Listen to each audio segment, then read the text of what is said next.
господине Мисовски, почитувани колеги пратеници, заменички министерка. Навистина очекував дека барем на пленарна седница министерката ќе биде присутна како почитко на овој парламент. Меѓутоа, за жал, се случувало на седници на комисии да не бидат секогаш присутни министрите. Меѓутоа, сега на пленарна седница многу ретко се случувало при носење на ребаланс или носење на буџет министерот, односно сега министерката да не биде тука со пратениците, да ги слушне нивните забелешки, затоа што е еден од најважните документи носењето на буџетот, односно измената и дополнувањето. Во делот на нејзиниот образложение морам да го потенцирам и морам да го споделам со вас, колеги пратеници, затоа што имаше од ваша страна многу дискусии за кои навистина не се сложувам, а имам и точно аргументи и факти зошто тоа е така. И мислам дека треба да бидеме сите на некој начин реални, не чекат утре други ден избори, секој ќе излезе пред граѓаните, нема потреба од нешто, од фалби или од предимензионирање на работи. Со ребалансот, вика министерката, ќе следува распределба на уште повеќе пари на граѓаните, силна финансиска поддршка за бизнисот и отварање на нови работни места. Значи, уште пари и уште пари кај граѓаните. Основната, односно структурата на самиот буџет е, покрај тоа што е социјален буџет, основната компонента е буџетот е развоен буџет. Меѓутоа, и предходниот ребаланс на буџет и овај, таа основна алатка, односно компонента, развојна компонента на буџетот, оваа власт ја изгуби. Односно, се она што ни беше планирано и вие, како власт, го изгласавте, дека ќе имаме развојни проекти во интерес на граѓаните и се она што како владина програма го имавте, вие сега, со овој ребаланс на буџетот, ги преалоцирате тие средства заради ваша неспособност, заради тоа што вие не го реализиравте. Значи, ми излегуваат тука колеги, со секоја почит кон нив, да кажат дека прават добро, со овој ребаланс ние ги спасваме парите. Ви се молам, оваа влада не изработи овие институции и министри, исто како ланска година, не ја завршија својата работа. Прибраните парични средства, кои требаше да бидат за проекти, ветени, за изградба на училишта, на патишта, на градинки, се она што требаше да значи капитална инвестиција, не се исполни. Ништо не блескаме. Кој сака нака излези на реплика, мислам дека ќе се устрами, затоа што ништо не говорам на памет, осим ако вие си мислите нешто ваше да си isпрочитате и да кажете дека е добро, ова е вистината, колеги. Ние економски тониме, одиме на конференции и се гледаме со колегите од другите земји во регионот. Македонија го изгуби приматот на земја водилка во делот на водење на економски политики. Ни го зеде Србија и во прибирање на странски директни инвестиции. Ние не одиме на некои конференции кај што не се присутни ММФ, не говориме на памет. Тоа се податоци и во такви случаи навистина ја прифаќаме состојбата. А и вашите колеги од власта што идат не полемизираат, зашто тоа е така. Тоа ви говорам за да не бидеме смешни и да кажуваме нешто што не е точно. Реалокацијата на средствата се прави од тоа што вие не успеавте да ги исполните очекувањата и барањата на граѓаните во исполнување на капитални инвестиции. Тоа што викате ВМРО направи, ова не држи. Тоа сте вие на власт. Ние само потенцираме каде сгрешивте, каде понатаму кога ќе дојдеме на власт ќе ја поправиме работата, зашто така не се работи, економски не блескате. Не знам на кое поле блескате, меѓутоа економски не. Зошто е многу битно, за да знаеме какви се случувањата во обкружувањето, посебно во делот на европската економија, затоа што случувањата во делот, посебно на германската економија, која е стожер на економијата во Европа, која директно влијае, и тоа се екстерни штокови кои нашата економија и влада треба да биде припремена за да ги дочека тие удари, посебно во делот на автомобилската индустрија, затоа што имаме технолошко-индустријски развојни зони каде што најголемиот дел од извозот, создавањето на додадената, повисока додадена вредност се врши таму. И тоа се инвестиции, и вие знаете кои беа донесени во време на владата на ВМРО ДПМН. Таму е процентот најголем на извоз. За жал, тој процент кој постојано се зголемуваше, ако гледате по месеци, во јуни месец има најниска стапка од 1,18%. Зошто е тоа, прашајте се. Значи, ние не можеме да одиме на систем на создавени добри економски политики во обкружувањето. И во тие добри економски политики бевме најлоши, а не сега, кога имаме и екстерни шокови. Тоа донесува уште намалување на економијата во државата. Во овој ребаланс се врши ревидирање на стапката на раст од 3, на бруто домашен производ, 3,2 до 3,5. Не знам на која реална основа ова го прогнозирате, на што се темели, меѓутоа, по принципот на давање од ракав проценти, во кој и вашето предвидување дека ќе биде растот на бруто домашен производ од 5%, всушност го донесува и ова. Вашата влада, во вашето експозе, во вашата програма стои дека наредната година вие ќе имате раст од 5% на бруто домашен производ. За да говориме реално за економската издржливост, односно создавање на додадена вредност, за раст на бруто домашен производ, ние мора да говориме за продуктивноста во економијата. Мислам, добро ќе ме разберете, без тоа нема ама никаков напредок во една држава. И денес Светска банка го објави својот извештај, во кој јасно стои владата да биде внимателна со зголемување на плати, со зголемување на минимална плата и други покачувања, а да има во предвид продуктивноста заради економската конкурентност. Значи, продуктивноста која е резултат на растот на бруто домашен производ во однос на вработеноста е негативна во однос со последниот квартал од 13% или за ланската година, споредбено со овој квартал, за минус 2,2%. Значи, не може ние да имаме раст на вработеноста, во исто време намалување на растот на продуктивноста.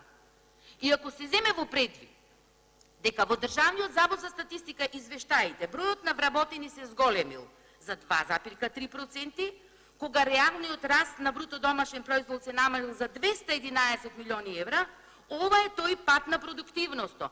Тоа е нереално зголемување на плати и вработувања, финансирање од буџетот. Тоа не е на реална основа. Тоа не е врз база на странски директни инвестиции. Тоа не е врз основа на база на прибирање на странски капитал, вклучување на тие во производство, па за да имаме поголем процент на извоз, па да имаме поголем процент на градежништво, па да имаме поголем процент и повисок на јавна потрошувачка, да го придвижиме на таков начин бруто домашниот производ. Ние правиме вештачко, тоест вие правите оваа власт безидејна, со грешки, популистички, гол популизам. Стојам и тврдам на тоа, времето покажува од првиот момент до сега, и тоа е нешто што носи погубни политики без создавање на реална економија и добра додадена вредност која ќе значи раст на економијата во државата. И кога говориме дека падот на странските директни инвестиции всушност се за 55 милиони во првата половина од 2019 година. Баравме да ни кажат каде е негде е почната инвестиција, ни наброја на брзина еден колега, без да знаеме точно која фирма, во кој град. Тоа е нешто кое е навистина манипулација за граѓаните. И еве, точно е тоа е пат. Кога говориме за приходната страна, до 8 месец реализацијата на приходите е 61,8%, 80%, помалку за 160 милиони, до крајот на годината со вакво темпо е 250 милиони евра. Данокот на додадената вредност, односно даноците, прибирањето на даноците, што покажува работата на приватниот сектор, всушност е намален на 48% од реално очекувањата на 58%. И кога говориме за сите други компоненти, една од главните кои сите ја говореа, а не сакам со ништо да се повторувам, меѓутоа тоа е реалната и основата на дискусијата за овај ребаланс. Значи, таа реализација на капитални инвестиции, која е 28%, која е болна, која ниеден економист не може да си ја, нити па граѓани на државата, дека е можно до толку да не се искористат и да не се изработат проектите, за да може да се забави на ваков начин и растот, односно економијата, а во исто време, значи од планирани 420 милиони евра, да се реализират само 120 милиони евра, да излезе и министерот Сугаревски и Заев да кажат дека се инвестирале 500 милиони евра во патишта. Каква е ова изјава по медиуми, кога на сајтот на самото министерство ставено е колку всушност се реализирали, односно вложиле. Тоа е тој процент, еве да кажеме, тој приказ на транспарентност. Вие самите си одите во контрадикторност. Значи, јас ја знам вашата желба како власти, тоа што ви го кажуваат да браните. Меѓутоа, некогаш никој, па ни јас сакам да бидам смешна, сигурно ни вие, да браните нешто за кој постојат реални податоци, за кој ние одиме, се среќаваме и на конференции, и јасно и Светска и банка и Меѓународниот монетарен фонд, што се случува на економски план во Република Македонија. Тоа не може така. И кога веќе имаме на таков начин нереализирање на инвестициите, јавниот дол континуирано расте. Значи, еве ја, ке ве молам само да ме следите, таа контрадикторност. Значи, за да се задолжиме и покрај делот на раздолжување, како што си одат транши, вие земате пари, а во исто време не ги инвестирате капиталните проекти. Зашто ги земате? 600 милиони евра е долгот, вие од кога го зедовте. За наредната година, по фискалната стратегија која имате дадено е уште 600 милиони евра. 500 милиони вие клиничкиот центар, со тоа стапката на тој процес на фискална консолидација која цело време ја кажуваат сите кои сакат да ни помогнат од странските пријатели да ја направите, вие ќе зголемите и ќе стигне до 60%.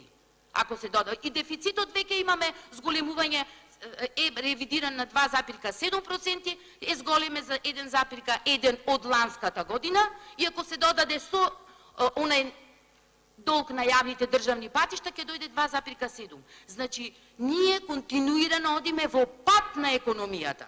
Сето ова е шминкање, колеги. Сето ова е земање пари од едно место, ќе ставиме на ова, ќе замачкаме очи, ќе им дадеме од буџетот платите, а уствари немаме продуктивност. Тоа не е економија. Искрено, и жалам.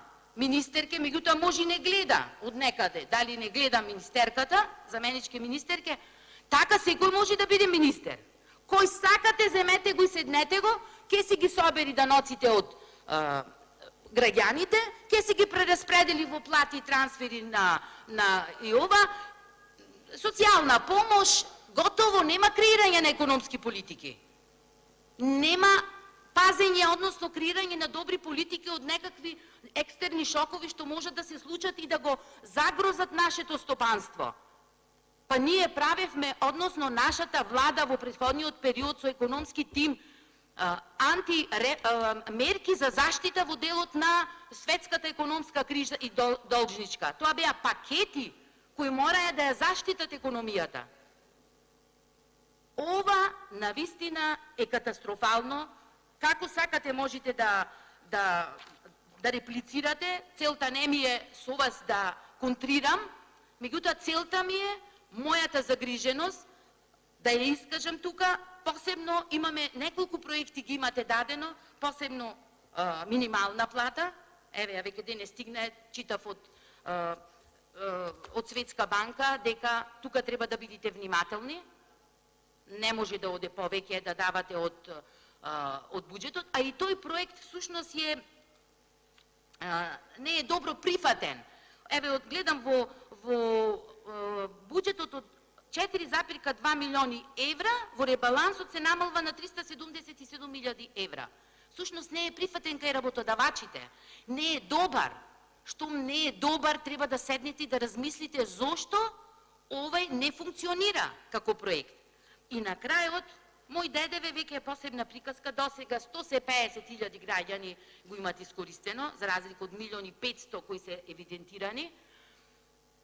Многу е очекувано, граѓаните мислат кој знае колку ќе добијат, ставени се во луга на инспектори и се мисли во делот на одредени делови од државата каде што нема фискализација, односно фискални сметки, таму ќе се воведе. Не, таму каде што има и од нив е плаќањето, ништо подобро не се направи во овој домен, само што се направи поголем трошок во аплицирањето на овој проект. И во делот, крајно, што е главна поента и која гледам секаде ја рекламирате и дека тоа е субвенционирањето на придонесите за задолжително социјално осигурување, тоа е едно статистичко покачување на нетоплатата и крајно и е непазарна и една контраверза има. Таа контраверзност ја поврзувам затоа што ги опфаќате и тие лица што со прогресивното оданочување, прогресивно ги оданочивте, а сега ќе ги субвенционирате придонесите. Значи, таква контраверзност не е дозволива за еден тим, за една влада, за едно министерство.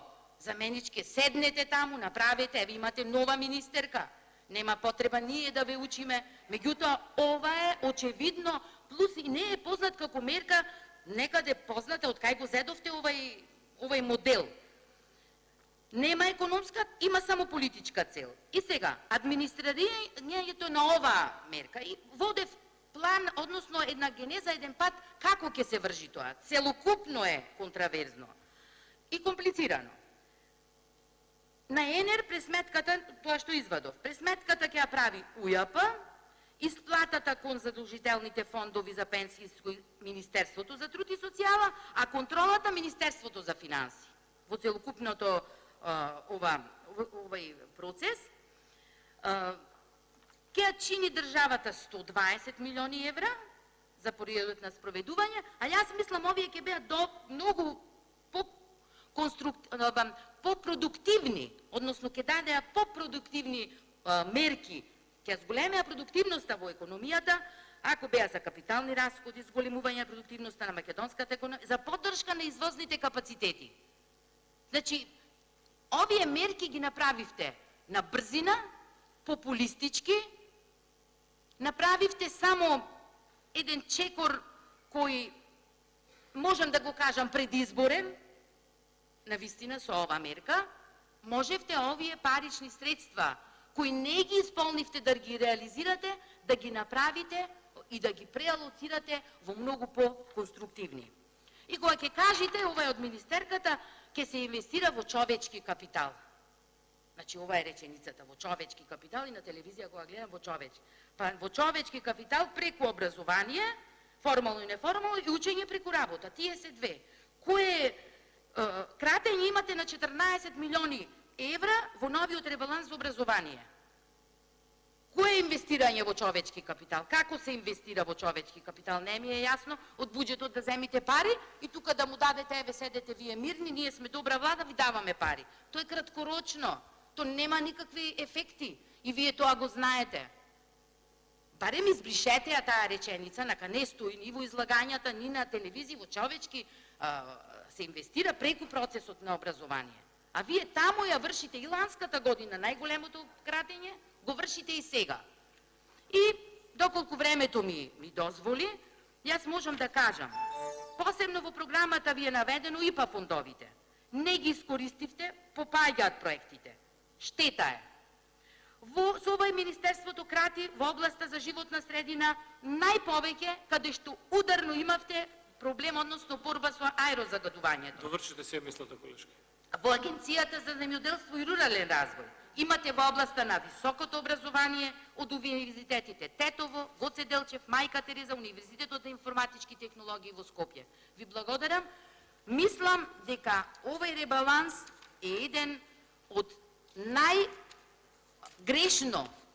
најгрешно пренасочените и реалоцираните средства, меѓутоа тоа е одраз на економските политики и она што е неспособна оваа влада во овој дел да го направи.